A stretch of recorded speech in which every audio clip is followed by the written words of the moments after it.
ભરતભાઈ મગનભાઈ કોરાડ, નગરપાલિકા સદસ્ય અપક્ષ, વોર્ડ નંબર 11માંથી.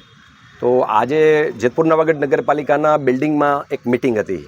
આ મિટિંગની તમને લેખિત કે મૌખિક કોઈ જાણકારી છે? કોઈ જાણકારી નથી. તમને કોઈએ જાણકારી નથી આપી?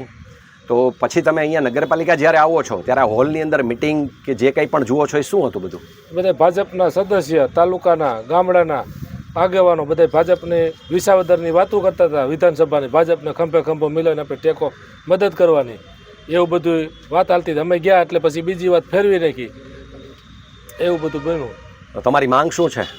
અમારી માંગ એ છે કે આને જે પરમિશન હોલની જેને આપી કે એને પરમિશન આપી અને સરકારી હોલનો ઉપયોગ કર્યો છે તો એની માથે કાયદેસર પગલાં લેવાની.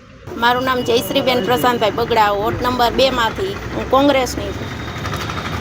પક્ષમાંથી ચૂંટાયેલા છો? હા, પક્ષમાંથી નગરપાલિકામાં. તો આજે તમે જ્યારે અહીંયા આવો છો તમને ખબર પડે છે ત્યારે શું જોયું તમે આ મિટિંગ હોલમાં? આ મિટિંગ હોલમાં તો બધાય ભારતીય જનતા પાર્ટીના જ બધાય હતા. બધાય ગામડેથી બધાયના સદસ્યો બધાય હતા. અને શું ચર્ચા ત્યાં તમે સાંભળી?